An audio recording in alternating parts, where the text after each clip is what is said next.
Hello दोस्तों, स्वागत है आपका फिर से स्पोर्ट्स स्नैक्स के पॉडकास्ट सीरीज में, जहां पे हम आईपीएल के हर मैच की बारीकी से एनालिसिस करते हैं और आप तक लेके आते हैं अंदर की खबरें, इनसाइट्स और प्रेडिक्शंस, जो कि आपको मदद करती हैं इन मैचेस को समझने में, अपनी परसेप्शंस बनाने में, कौन सी टीम जीत रही है, कैसे परफॉर्म कर रही है, कौन सा प्लेयर बढ़िया खेल रहा है, ताकि आप अपनी फैंटेसी टीम्स बनाते रहें और ढेर सारी तरह से जीतते रहें। जिन लोगों ने हमें सब्सक्राइब नहीं किया उनसे अनुरोध है, प्लीज हमें सब्सक्राइब करें। जिन्होंने सब्सक्राइब किया हुआ है वो हमें लाइक और कमेंट करके बताते रहें कि हम कैसा परफॉर्म कर रहे हैं।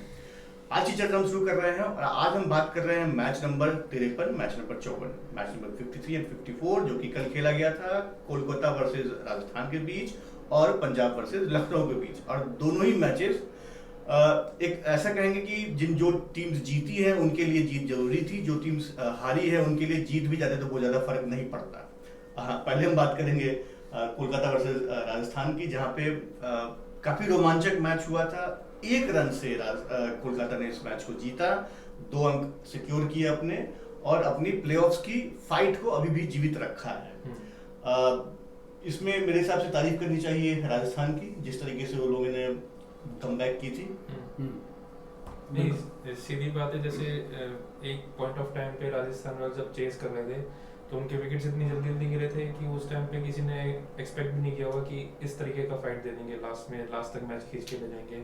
और जब लास्ट ओवर में 22 रन भी चाहिए थे तब भी यही हम लोग समझ रहे थे कि शायद 22 रन, क्योंकि बड़ा स्कोर है लास्ट ओवर पे, तो बहुत बड़ा स्कोर है। और जिस तरीके से राजस्थान पिछले 3-4 मैचेस में अंतिम के ओवर्स पे जाके मैच हारी है, लग रहा था कि इस बार भी तो वैसा ही होगा। हालांकि हुआ भी वैसा ही।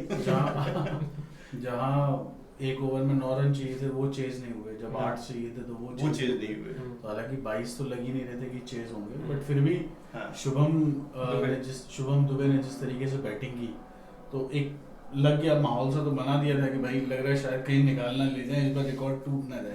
हालांकि उससे पहले यदि मैं बात करूँ तो एक बार 77 पे जब 5 थे तो लगा नहीं था कि इतना पास भी पहुंच पाए। और जब रियान पराग आउट हुए तो उसके बाद तो फिर काफी ज्यादा धूमिल हो गई थी उम्मीदें, बट वो आखिरी ओवर में शुभम ने थोड़ा सा जिंदा रखा उम्मीदों को, जो कि जिन्होंने शायद आखिरी बॉल पे दम तोड़ दिया। सही बात है। दुबे ने सोचा कि इस डूबे हुए मैच को मैं निकालूंगा। अक्षय, हमने रियान पराग की कई बार आलोचना की है, उनके बैटिंग स्टाइल को लेकर बातें की हैं, बैटिंग स्टाइल से ज्यादा उनके एटीट्यूड की जो समस्या है, जिस कारण से टीम्स के ऊपर भी, अपनी टीम प्लेयर्स के ऊपर भी जो असर हो रहा है उसके ऊपर बातें की हैं।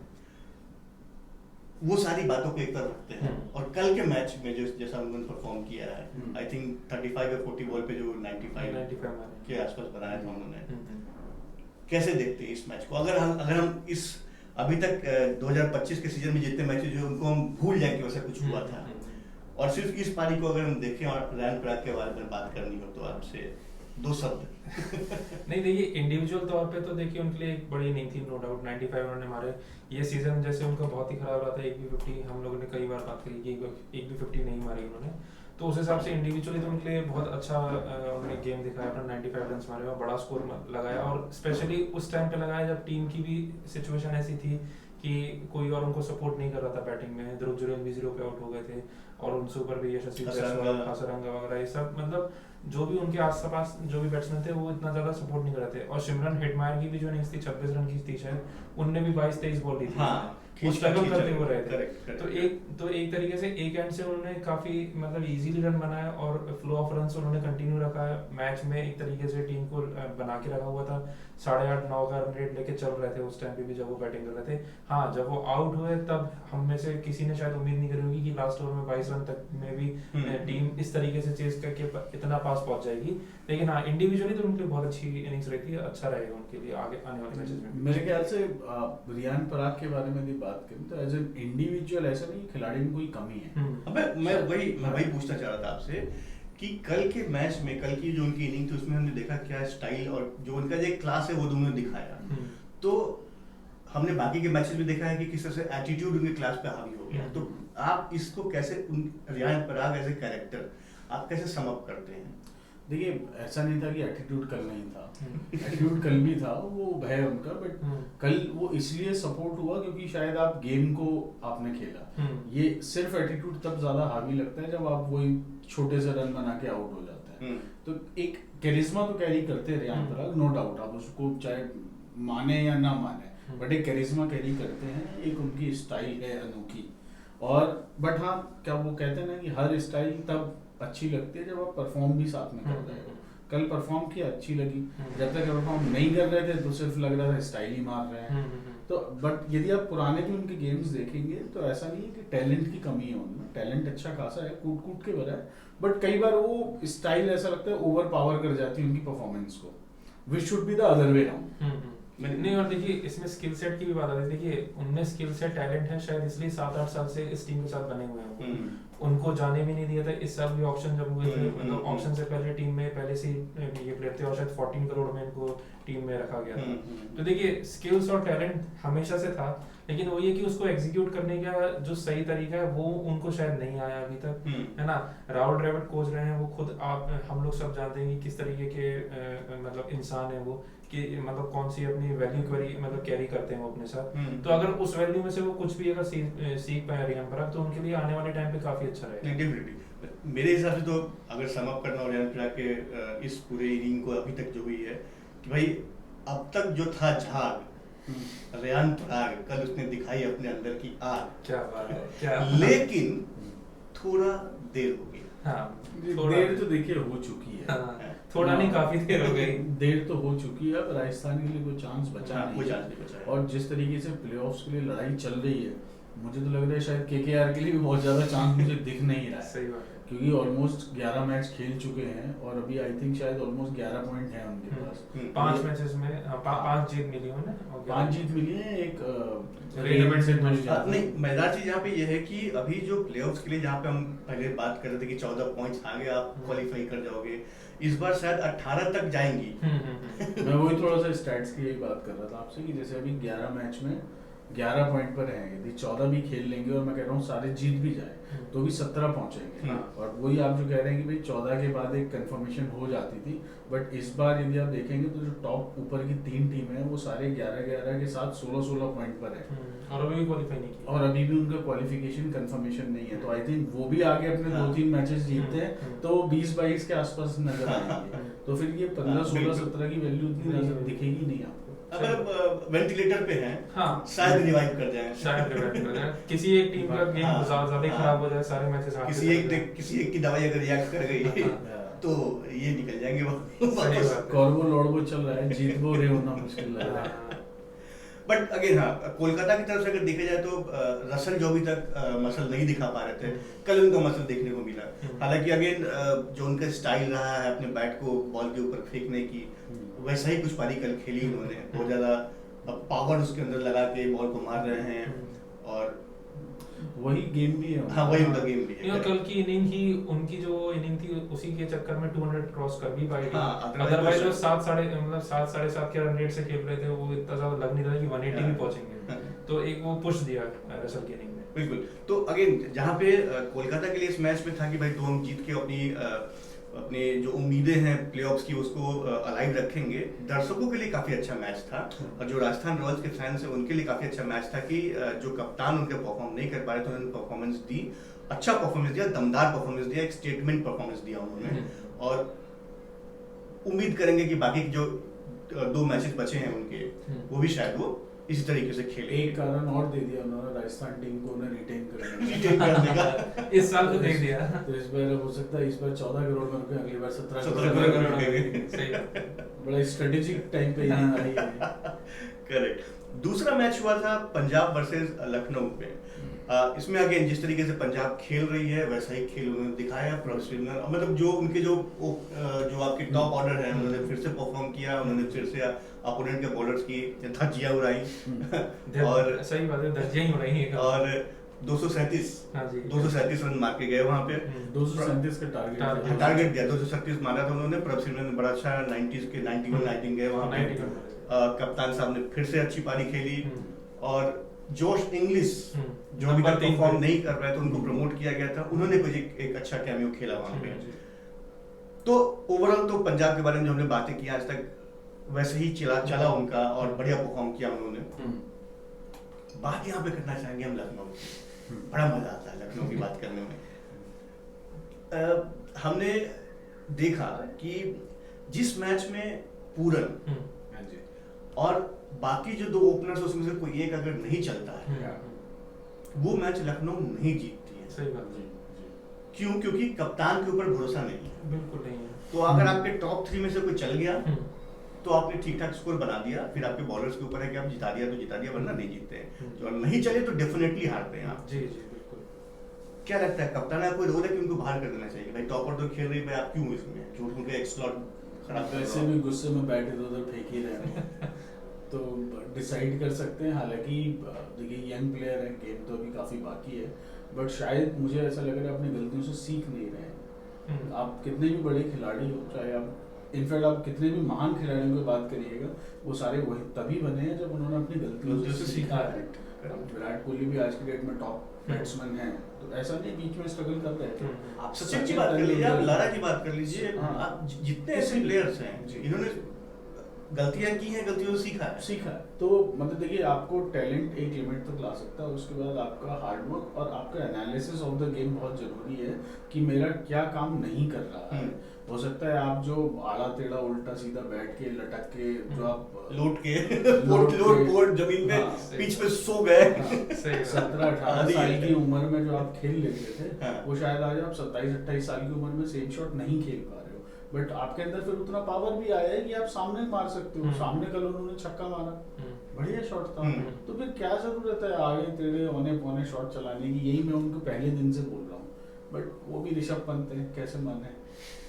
अक्षय, क्या आईपीएल 2025 पंत के करियर का अंत दिखता है इसमें? देखिए पंत के करियर का अंत तो नहीं है सीधी बात है, बिकॉज पीआर टीम उन्हें अंत नहीं करने देगी। पीआर टीम उन्हें अगले साल भी खिलवाएगी, उसके बाद भी खिलवाएगी और खैर अभी तो क्या यंग है हम लोग को, ये हम लोग काफी जल्दी बोलते हैं। जब धोनी 43 तक खेल सकते हैं तो पंत 26-27 में क्यों नहीं खेल सकते? मैं इसलिए पूछ रहा हूँ क्योंकि क्रिकेट जो है अनिश्चितता का गेम कहते हैं। इसमें आपने अगर परफॉर्म किया, it all depends upon the performance. अगर आपने बढ़िया परफॉर्म किया हुआ है, आप अच्छा खेलोगे। अगर आप बार बार मौका मिलने के बाद ही परफॉर्मेंसेस नहीं दोगे आप, तो आपके पीछे प्लेयर्स की लाइन लगी। सही बात है। देखिए इसमें एक चीज ये रहेगी, देखिए बैड फेज और बैड फॉर्म हर प्लेयर के साथ होता है, ये मतलब part and parcel of the game है ना। लेकिन बात ये हो रही है ऋषभ पंत के जो फॉर्म इस समय जो चल रही है, उसमें प्रॉब्लम यहाँ आ रही है कि वो कैमियोज भी नहीं खेल पा रहे हैं। अगर आप उनसे ये एक्सपेक्ट करें कि आप 20-25 रन ही हमें बना के दे दीजिए, भले ही आप बहुत ज़्यादा लंबी इनिंग नहीं खेल पाए, लेकिन वो 20-25 रन भी नहीं बन रहे हैं, वो सिर्फ 5-6 रन पे रुक जा रहे हैं या फिर 10 रन तक बना के जा रहे हैं।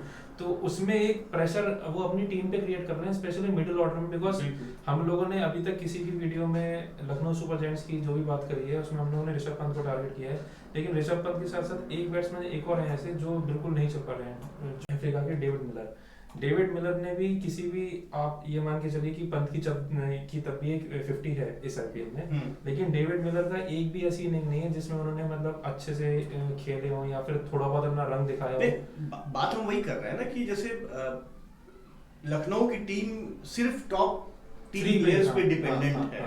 आपकी बैटिंग जहां पे लोग आज के तारीख में 7th और 8th तक जाके इम्पैक्ट को मिला के 9th तक भी जाके बैटिंग खींच के लेके जाते हैं, आप टॉप 3 में कैसे डिपेंडेंट रह सकते हैं? मुंबई इंडियंस को आप देख लीजिए ना, उनकी बैटिंग कितना डीप है। बिल्कुल है ना, मिचेल सैडनर तक बैटिंग कर देते हैं, अभी कॉर्बिन बॉश खेल रहे हैं उनकी जगह, वो तक बैटिंग कर रहे हैं। जो भी अच्छी टीम परफॉर्म कर रही है, जैसे आप गुजरात को ले लीजिए, हालांकि उनको उतना डीप जाने की जरूरत पड़ी नहीं है अभी तक तो नहीं पड़ी। आप बैंगलोर की बात कर लीजिए, वहां पे आपको नीचे से प्लेयर, दिल्ली की बात कीजिए, दिल्ली में भी अक्षर पटेल के बाद भी बैटिंग है, आपको आशुतोष शर्मा और विप्रो बैटिंग करते हुए दिखेंगे आपको। और हर वो टीम जो सक्सेसफुल है उसको बॉलिंग भी डीप ले जानी पड़ती है, बैटिंग भी डीप ले जानी पड़ती है आपको, और वहीं पे कैचेस भी आपको अच्छे से करने पड़ते हैं। यहाँ पे हमने कल के मैच में भी देखा और उसके बाकी के मैचेस में देखा है कि लखनऊ अपनी फील्डिंग में भी काफी स्ट्रगल कर रही है। तो मुझे लगता है कहीं ना कहीं एज ए यूनिट फ्लॉप हो गई है ये। नहीं, और जिस पॉइंट पे हमने डिस्कशन स्टार्ट किया था कि हम लोग हमेशा एलएसजी के टॉप 3 की बात करते हैं, और ये बात फैक्ट है कि टॉप 3 के अलावा उनके पास बैटिंग में फिर बाद में कुछ होता ही नहीं है। ना डेविड मिलर चल रहे हैं, ना ऋषभ पंत चल रहे हैं, मिडिल ऑर्डर का कोर उनका नहीं चल रहा है। मैं एक और थोड़ा सा एक फैक्ट इसके बीच में लेके आऊंगा, जो कि लखनऊ के मैनेजमेंट के बारे में। आप यदि देखिए, आपने केएल राहुल को हटाया क्योंकि परफॉर्मेंस शायद उस लेवल से नहीं आ रही थी, और आप ऋषभ पंत को लेके आए। केएल राहुल का मैं सिर्फ आईपीएल करियर की बात करूं, हालांकि टी20 करियर में भी उनका एवरेज, उनका स्ट्राइक रेट अपना ऋषभ पंत से बेटर है, बट यदि सिर्फ आईपीएल की बात करें तो 132 इनिंग उन्होंने खेली है, उनके 5000 करीब रन है और उनका एवरेज है 45.95 का, यानी टी20 में 46 का एवरेज है, राइट। वहीं यदि आप ऋषभ पंत की बात करें 120 इनिंग खेली है, टोटल रन 3400 है और एवरेज है 33 का, राइट। तो आप यदि मतलब एक तो मुझे मैनेजमेंट का डिसीजन नहीं समझ में आया यहाँ पर, और सेम चीज शायद उन खिलाड़ियों में भी आपस में कंफ्यूजन है। हाँ। कि भाई हमें एज अ फील्डिंग यूनिट अच्छा करना है, हमें एज अ बॉलिंग यूनिट अच्छा करना है, या हमें एज अ बैटिंग यूनिट अच्छा करना है, क्योंकि बहुत ज्यादा डिपेंडेंट है किसी 1 2 3 प्लेयर पर ही बस। मुझे लगता है देखिए मुझे लगता है गोयनका साहब ने इस बार आईपीएल टीम नहीं उठाई थी, कैटरिंग टीम उठाई थी कि आईपीएल में उन्होंने भाई आओ भाई बुफे लगा दिया, बुफे लगाया हमने, लखनऊ आइए हम बिरयानी खिलाएंगे। नहीं और देखिए खेल बीच में खेल भी लेंगे थोड़ा थोड़ा नहीं देखिए। हाँ इसमें एक पॉइंट ये भी है, देखिए जैसे ऋषभ पंत ने 27 करोड़ रुपए इन्वेस्ट किए अपने, है ना, हम लोग देख रहे हैं कैसे खेल रहे हैं वो।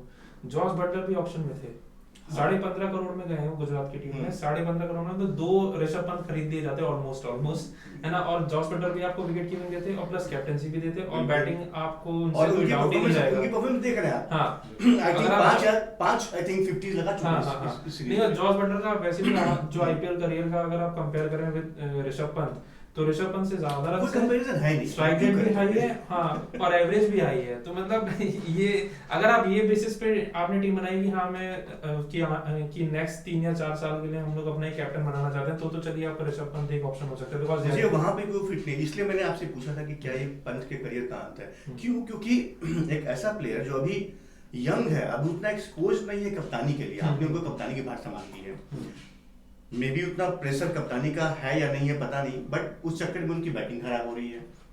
बैटिंग आपकी खराब हो गई, कोई बात नहीं, आप वापस जाइए अपने ड्राइंग बोर्ड पे जाइए, वहां पे जाके कहाँ गलतियां हो रही है उसको एनालाइज कीजिए, उसको सीखिए।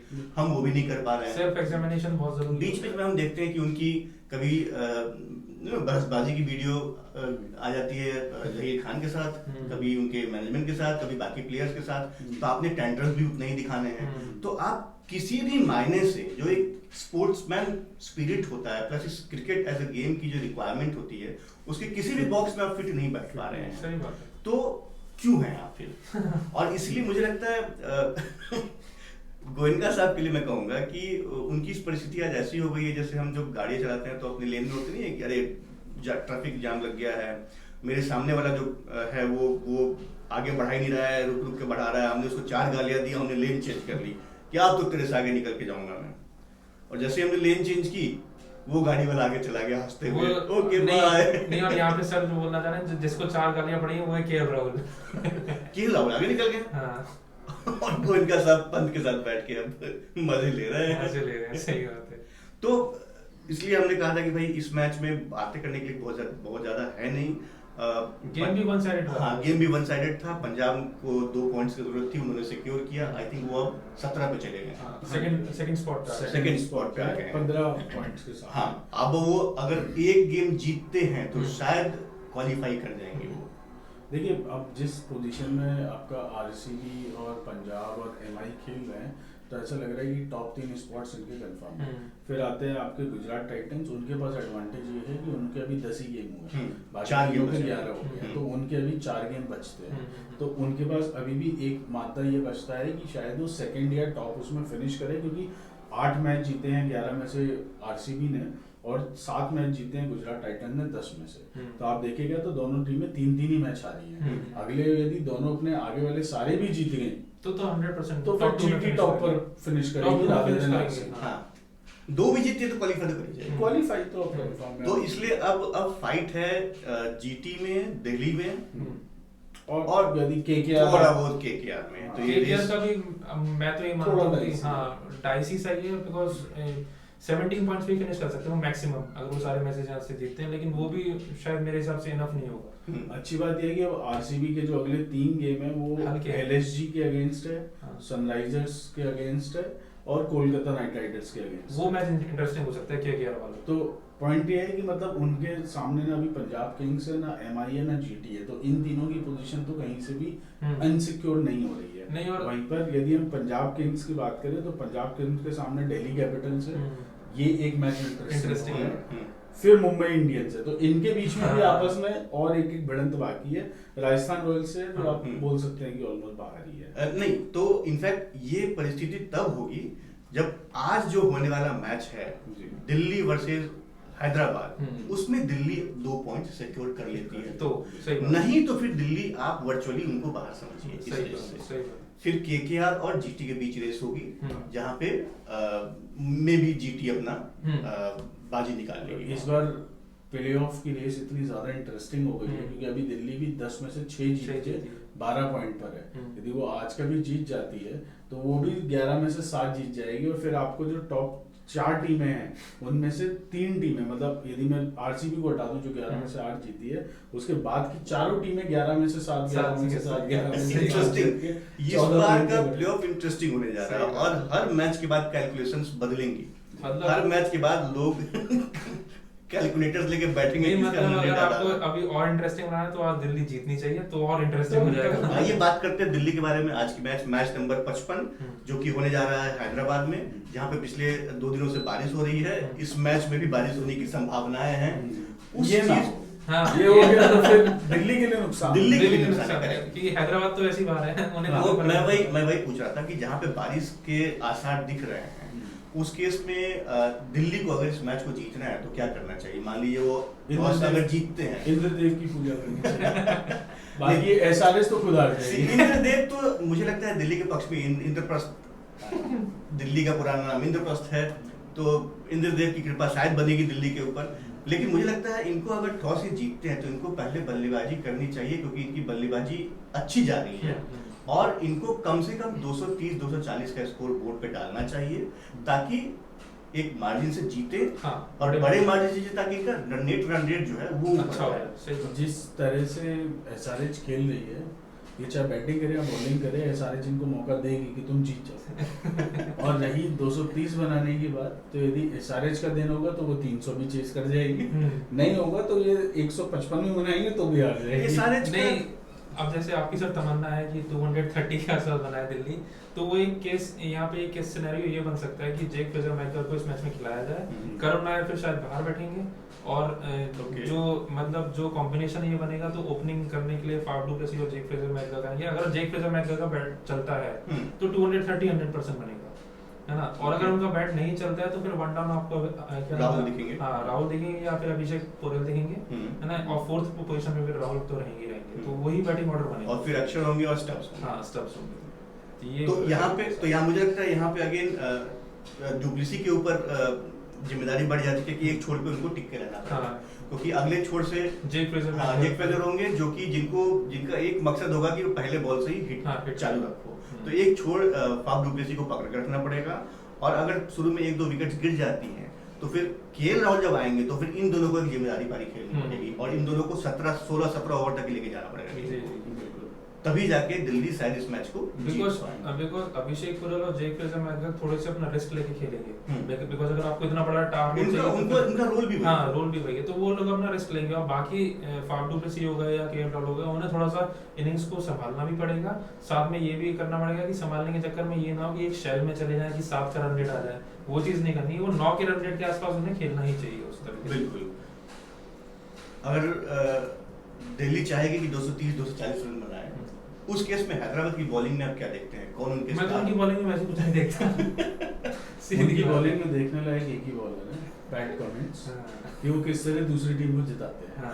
और वो किस तरीके से बचते हैं खुद बॉलिंग कराने से, जहां वो देखते हैं कि अच्छा पिट रहे हैं भैया, अभी साइड हो जाओ, अभी किसी और को लगा दो। नहीं, क्योंकि वहां पे उनके टीम में भी अच्छे बॉलर्स हैं। अगर मैं नाम बड़ा शमी की बात करूं, शमी में जो धार है वो आई थिंक जो सीम पकड़ते हैं वो बहुत सीम एकदम बहुत कम ही बॉलर से जो उस तरीके से सीम को पकड़ के चलते हैं। क्या शमी को भी पैट कमिंस का असर हो गया है? संगत का असर। देखिए शमी पूरे आईपीएल से आई थिंक पहला मैच यदि मैं छोड़ दूं उसके बाद बहुत ज्यादा धार में नजर आई नहीं। बिल्कुल। अब वो असर किसका है आई डोंट नो।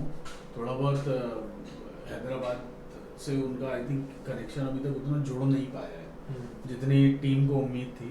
तो मतलब मुझे बहुत ज़्यादा पूरे ही आईपीएल में धार नजर नहीं आई उनकी बॉलिंग में। मतलब ऐसा भी नहीं कि विकेट लिया, उन्होंने परेशान भी नहीं किया। परेशान भी नहीं, किया। मेरे हिसाब से देखिए हर्षल पटेल और अंसारी जो है, इन्हीं दोनों बॉलर्स ने जब भी थोड़ा बहुत कंट्रीब्यूशन हाँ। दिया टीम के लिए, इन्हीं दोनों ने दिया उनकी मेरे तरफ हिसाब से से तो। उनकी टीम की तरफ से, हैदराबाद की तरफ से आई थिंक हर्षल पटेल ही हैं जो लीडिंग विकेट हाँ, टेकर विकेट है, 12 या टेकर, 13 विकेट हाँ। लेके बैठे हैं वो। 2 बार 4 विकेट हॉल लिया है। 2 बार 4 विकेट हॉल लिया है। हम्म। उसके अलावा again you are very correct कि बाकी किसी बॉलर ने किसी बैट्समैन को परेशान करने की भी कोशिश नहीं की है। और अगर हम उनके कप्तान की बात करें तो उन्होंने तो बिल्कुल ही अपना शॉर्ट ऑफ लेंथ बॉलिंग कराते हैं वो। we are too generous to bowl you out, हाँ। please hit us। तो Please ये hit us। उनका एटीट्यूड रहा है अब तक के इस बार के आईपीएल सीजन में। अगर ऐसे ही सीन रहता है तो डेफिनेटली दिल्ली प्लेऑफ्स के लिए अपनी उम्मीदों को अलाइव रखेगी, और हम भी ऐसा उम्मीद करेंगे क्योंकि उसके बाद ये प्लेऑफ का जो कैलकुलेशन है वो और भी इंटरेस्टिंग हो जाएगा। तो हमें उम्मीद है कि दिल्ली इस मैच को जीत के अपने 2 अंक अर्जित करके इस प्लेऑफ में अपनी उम्मीदों को बरकरार रखेगी, और आईपीएल फैंस को भी अपने टोज पे रखेगी कि अगला मैच अब किसके साथ और कैसे होने वाला है, और हर मैच के अंदर वो उस इंटरेस्ट को बनाए रखेगी। हमारे साथ आपने इंटरेस्ट को बनाए रखा, इसके लिए आप लोग सबका धन्यवाद। और आपने से फिर अनुरोध है कि अगर आपने हमें सब्सक्राइब नहीं किया है तो प्लीज हमें सब्सक्राइब कीजिए, और अगर आप फैंटेसी टीम बनाते हैं तो हमारे टेलीग्राम चैनल पे जाइए। स्पोर्ट्स स्नैक्स इंडिया के नाम से हमारा टेलीग्राम चैनल है। वहाँ पे हर मैच के पहले हम फैंटेसी टीम अनाउंस करते हैं, जहाँ से आप इनसाइट्स लेके अपनी टीम बना सकते हैं और ढेर सारी धनराशि जीत सकते हैं। हमारे साथ जुड़े रहने के लिए धन्यवाद।